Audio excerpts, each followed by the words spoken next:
We've got this. We've got this? It's no problem. We're Lightwoods. We're finally approaching the series finale of Shadowhunters, but before we get there, let's break down the last 3 episodes, episodes 18 through 20, and find out just what happened in Season 3.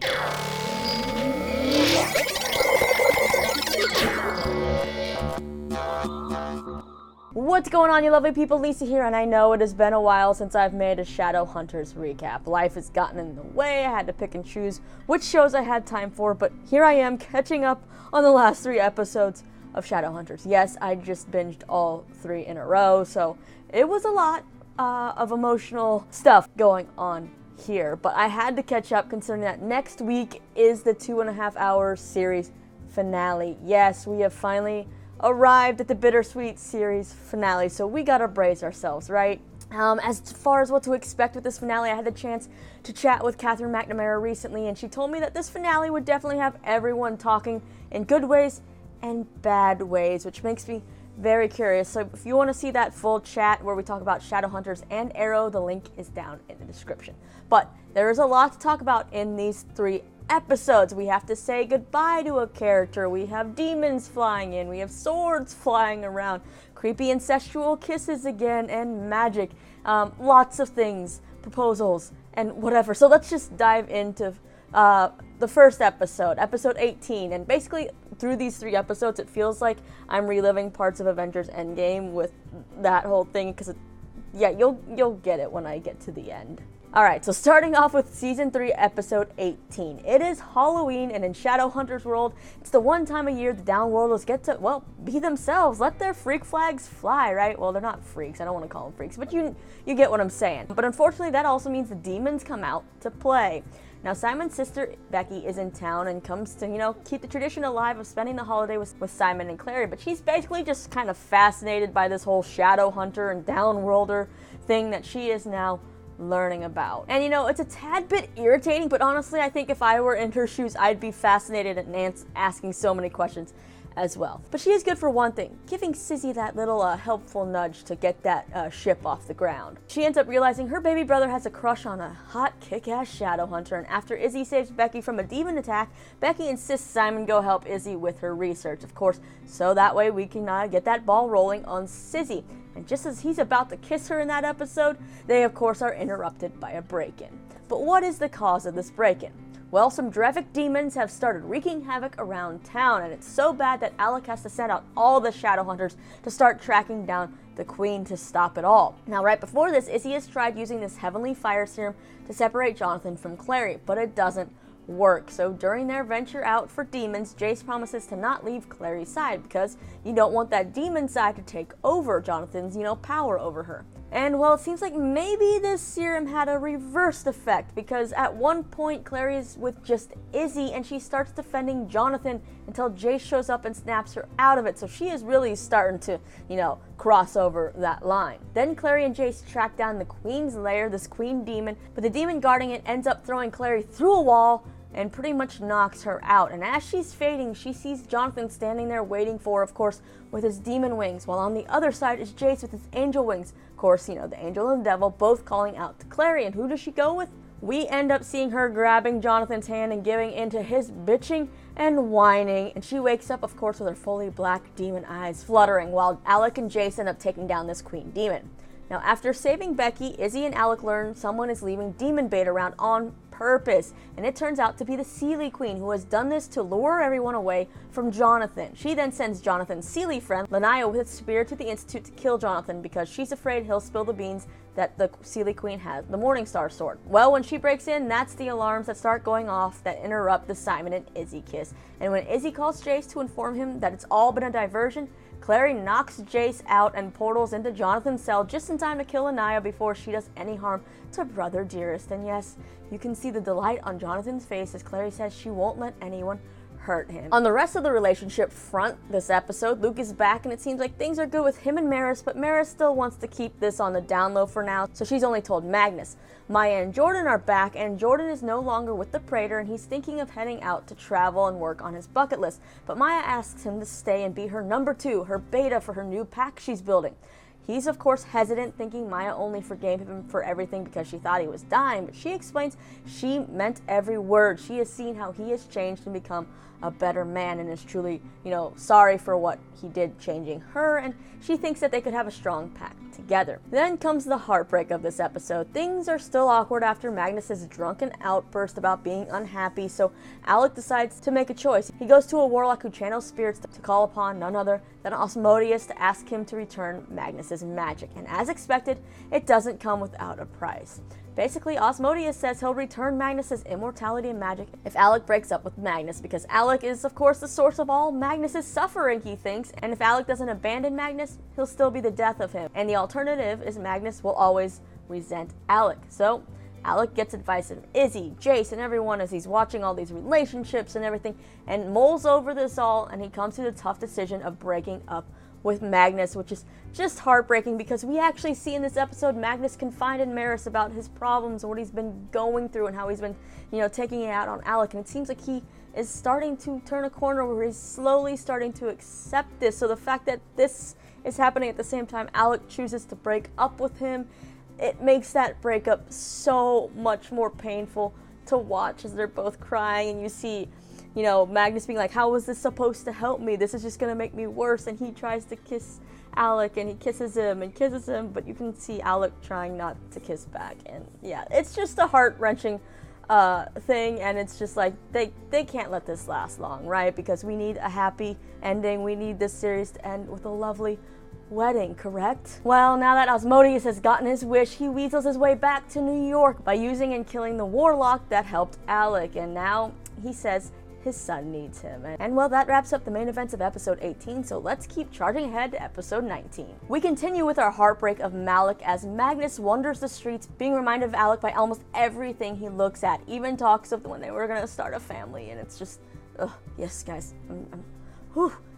Magnus then runs into Asmodeus, who gives Magnus his magic back, and Asmodeus says he wants his son to be happy and wants another chance to be a father again. But Magnus is not buying this bullshit and portals away and continues to wander through the city and see these painful memories of Alec, and it gets so bad that Magnus goes to Silent Brother Zachariah to ask him to erase Alec's memories from Magnus's brain. But even Brother Zachariah won't do that, and he's so serious about not doing that, he actually expresses this to Magnus in verbal form. Yeah, it's something big when a silent brother is not silent anymore. Zachariah basically says if Magnus is serious about getting rid of these memories, he's going to have to do it himself. He's going to have to find that strength to erase them on his own. So Magnus once again is wandering around. He ends up projecting his memories and just crying when Asmodeus shows up, saying that he gave Magnus his magic back to make him stronger, and that pain is past enlightenment, and tries to win Magnus over by saying that the pain of losing Magnus is what made Asmodeus realize he only cared about winning Magnus's love back, made him stronger. He tells Magnus to fight through this heartache because it will make him stronger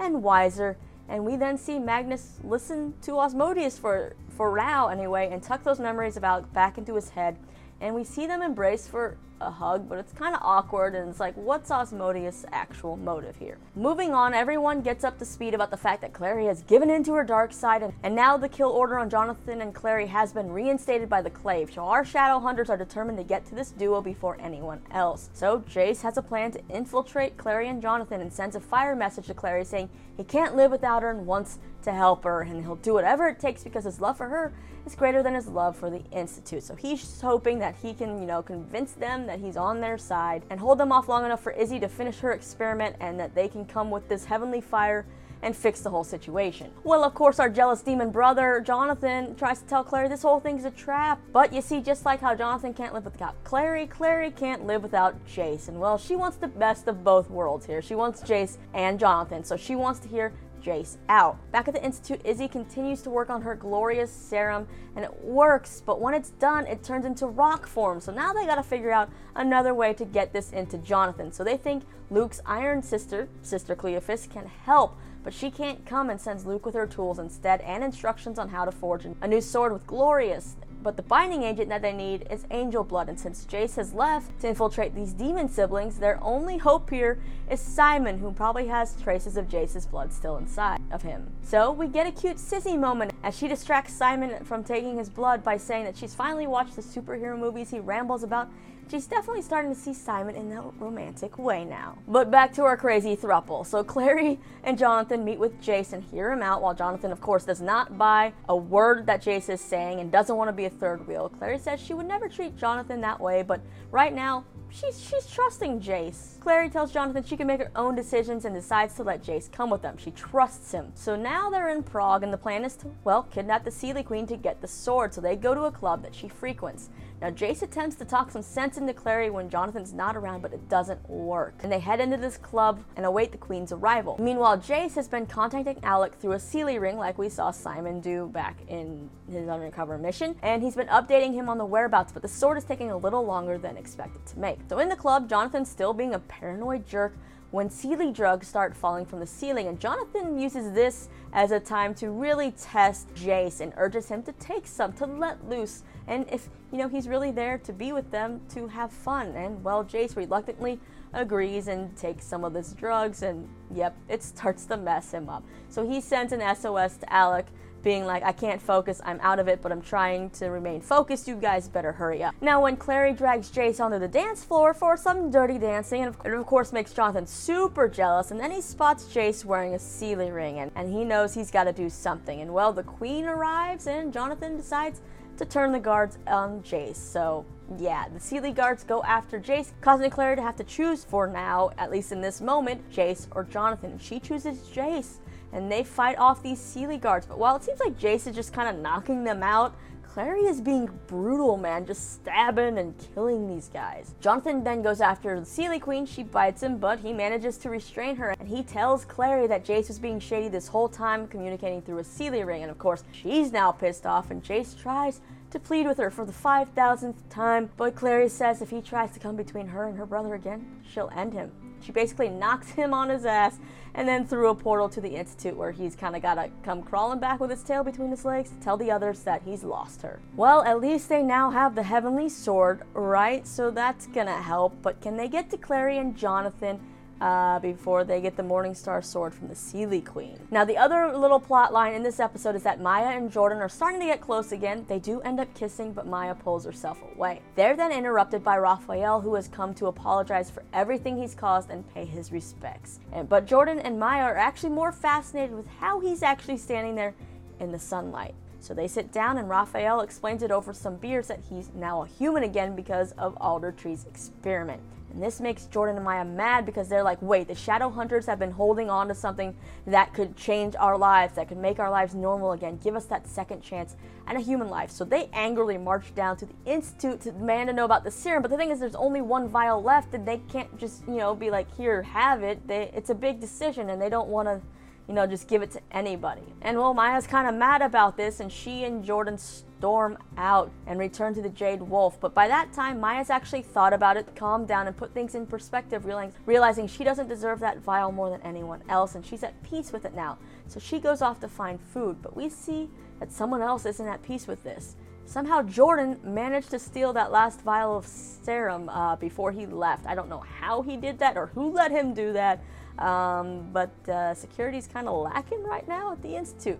So what's he gonna do with that serum? Well, we gotta move on to episode 20. So when it comes to this vial, Jordan asks Maya to meet him on the beach, and they start reminiscing, and he wants her to take the vial and drink the serum and live a human life. But Maya doesn't want it. She wants him to take it back to the Institute, and then he shows her that he actually isn't cured of his silver poisoning, but that he is dying, and so he wants her to live a normal life for both of them. Well, Maya takes a walk to the bridge to think about this, and she's holding the vial and contemplating life when Luke walks up, trying to act surprised to learn that the Praetor lied about Jordan being cured. And well, Maya has this vial and gives it to him and says it can't go back to the Clave because she doesn't want them to have that much power. So Luke says he won't take it to him he'll get rid of it. So she thinks she can trust Luke here, and she goes back to Jordan and finds him unfortunately dead, and they have a fire burial for him, and she then puts on her brave face saying she's fine and that she has to be because she's an alpha now. Meanwhile, Luke is being real shady because we see him being controlled by that dude from the Praetor who told him to go get the vial in the first place, and we see that when Luke gets it, he calls someone and says it's done. So why is Luke letting them control him? What is the Praetor going to do with this vial? As far as our father-son drama, Asmodeus keeps trying to play dad to Magnus, even buying him a pretzel in the park, which is kind of cute, but also, no, don't fall for it, Magnus. Well, Magnus ends up explaining his living situation and the whole ordeal with Lorenzo about the apartment, and Asmodeus is like, what's Lorenzo's pedigree? So Magnus goes and pays Lorenzo a visit and shocks him when he shows off that he has his magic back. And then Asmodeus shows up to really catch Lorenzo off guard, and Lorenzo starts to feel the heat and threatens to rat them out. But you see, since Lorenzo's dad is a subject of Asmodeus, that makes Lorenzo a subject of Magnus, but rather than dealing with Lorenzo any longer, period, Asmodeus just basically snaps his fingers and turns Lorenzo into a lizard. So now Magnus has his apartment back and a new roommate. So don't worry, Magnus is smart and is not giving in to Asmodeus' plans, because Asmodeus wants them to go rule together. Magnus ends up running into Maris, who has learned the truth about why Alec's proposal has gone wrong, and she ends up filling in Magnus about all of this. So he's really been like, okay, my life, what has happened? Alec did this for me, and he's thinking about it all, and he decides to get rid of Evil Daddy once and for all, not by banishing Asmodeus back to Edom, but by knocking Asmodeus out and pushing him into a portal, because if you enter a portal unconscious, you pretty much get lost forever. So yeah, bye-bye, Asmodeus. I don't think you'll be missed, but does this make Magnus the king now? Because I'm kind of here for King Magnus. It has a nice ring to it. Now let's get back to our plan to rescue Clary. So the Seeleys now, of course, want Jace and Clary for all the death that happened at the club, but Alec brings up the demon traps the Seeleys set, so they're kind of like at a standstill for a second, and then Meliorn is like, oh, the queen's ransom has been demanded, so they gotta go off to make that exchange. And, well, Jace pleads with Meliorn to hold Clary and Jonathan long enough to get there with Glorious, and he says that he'll be indebted to Meliorn forever if he does this. But you know, Meliorn's a Seelie and can't lie. But he says he can be forgetful and will leave the entrances to the realms unlocked. So then the group come up with a plan, but they tell Luke and Simon it's too dangerous for them to take part. Back at the apartment, Clary has secured the Seelie Queen in preparation for the exchange, and she tells Jonathan she sees him now and was originally wrong about him, which Jonathan thinks is an invitation that he can make out with his sister again, like he just hasn't learned that she's never gonna love him in that way, and it's starting to make me just barf every time this happens. And she stops him and is like, dude, please stop, you'll always just be my brother. Like, why do we have to keep dealing with this incestual obsession? Why is this even part of it? He can love her, can't he be obsessed with her but not want to make out with her? Ugh. Anyway, Clary then asks to be taught how to drive the apartment, which seems like way more fun than kissing your brother. So the exchange between Jonathan and Clary and the Seeleys happens, and they get the sword just as Jace and Izzy show up, and battle really begins as Jace takes Jonathan and Izzy takes Clary. Alec acts as a sniper who shoots an arrow to blind Jonathan so they can capture him and tie him up. Meanwhile, Clary ends up disarming Izzy, but then all of a sudden Simon shows up, which he wasn't supposed to do, and now he's trying to talk some sense into Clary, talk her down since Jace isn't there to do it. And unfortunately it doesn't work, but serves as a good distraction as Jace runs off to help Izzy while Alec stays watch over Jonathan. Well, Jonathan lets out a scream to warn Clary, but Jace is too quick and does a pretty badass move to grab that heavenly fire sword off the ground and stab Clary, breaking the bond, but things don't go as planned. Instead, Jonathan ends up sprouting full demon wings and grabs the Morningstar sword and realizes that being tethered to Clary was actually holding him back, and now they've created a bigger monster, and he flies off now, basically saying he's gonna go take down the Clave. So that sucks, but Clary is now free of this twinning rune, and then the Heavenly Fire Sword, we have that, it worked, but then, as it happened in the past, this sword explodes, and in trying to save Simon, Izzy ends up with a back full of shrapnel. She is a fighter and ends up okay, and also it's just a little bit of a little push there for Simon to come help her pull some shrapnel from her back. They almost kissed yet again, but stop before it happens, so they're taking things kind of slow here with this whole thing. Clary then uses her new apartment driving skills to get them to Alicante, and Clary is feeling enormous guilt for everything because she says, it was me acting, I wanted to help Jonathan, so I did all of this stuff, and she apologizes to Jace. They then head up to meet with everybody else in Alicante, but they're too late. You see, the demon towers have fallen and Jonathan has summoned the demons, so we see everyone scrambling to try to fight back. We get to see Helen and Aline's relationship has progressed. But yeah, the demons are basically attacking this place, and it seems like, well, we're in the end game, right? Yeah, they're standing there, and it just looks like all hope is lost, like they're doomed. Clary and Jace do end up finding Jonathan, who was like, well, here's the monster you wanted, right? That you thought I was. Jace then tries to use the fact that Jonathan would be killing Clary to get Jonathan to stop, while Clary's kind of like, I know you still love me, you know, you don't have to do this. But it's too late. Jonathan has had it and knows that Clary will never love him back in the same way. So, you know what he does? He destroys the sword so the rift can't be closed and flies away. Yeah, meaning they're staring at their doom. But in the midst of chaos, we get a sliver of happiness as Magnus shows up to save the day. You see, Magnus says that Asmodeus told him there's a way to increase his power enough to close the rift, but the thing is, he's gotta go to Edom to get that power and do it. And well, Alec does not want him to go, but Magnus must. But before he does, we finally get that proposal. We get our makeup session because Magnus is like, I know what you did, Alec. It's fine. Asmodeus is gone. We can do this. But you see, he's going to Edom, so it's not quite going to work out. But he knows he's got to make this move before he leaves. So Magnus takes out the Lightwood family ring, makes another ring, and proposes to Alec, who then proposes back to Magnus. And they make everyone basically cry, both on screen and off, as we see this proposal finally happen, and then Magnus become that runaway groom who goes to save the day and close the rift. And well, that's where we leave off with these 3 episodes of ahead of the finale. So Clary's free from this twinning rune, but they've created a bigger monster with Jonathan and his demons trying to destroy everything. But while the rift may be closed, he's still running free, and Magnus is now back in Edom, so we gotta get him back. Will he battle Lilith down there? What's going to go on with him? We definitely need this series to end with a Malec wedding, right? We also have Maya finally embracing her alpha role, but she does not seem okay even though she says she is. We have Sizzy taking things slow, and Luke being super shady with the Praetor, and what do they want with this serum? So there's still quite a lot of questions that need answering in this 2.5-hour finale that's coming, so let's watch the promo.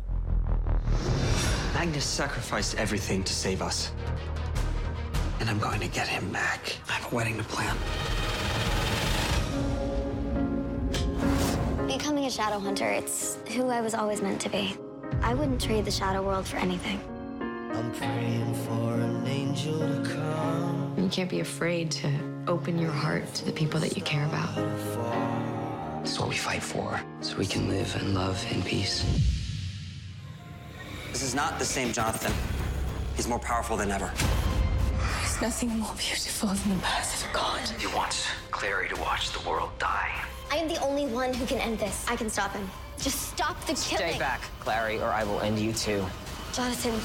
Okay, first of all, they go show us this wedding stuff, which makes us all happy, and then of course they gotta be like, nope, sorry, you can't be happy. Here's evil Jonathan, who's now blonde and more powerful, coming to ruin things. I mean, Catherine McNamara said that this finale will have people talking. Some will be happy, some will be mad. It'll have you talking no matter what. So I have a feeling that this finale is just gonna pull us in so many different directions. I feel like people are gonna die. I feel like some people are gonna get their happy endings. I don't know who's going to get what, but yeah, it's built up over the years to be something that we're just like, what's gonna happen? But how do you guys think that this show will end? Do you think that this series finale will wrap up everything you want it to? Will we have a Malec wedding? Will someone die? Will an ultimate sacrifice be made? Let me know all your thoughts and theories down in those comments because I want to know. And let's discuss it all before we have to come back and have this emotional goodbye to Shadowhunters. And after that, you can check out my interview with Catherine McNamara right over here. Don't forget to subscribe. I also have interviews with Cobra Kai, all kinds of fun things. Yeah, my name's Lisa. Thanks for being patient with me, hanging out with me, and talking all things Shadowhunters. Let's breathe and take some time before next week's finale, right? Prepare ourselves. All right, I'll see you guys then.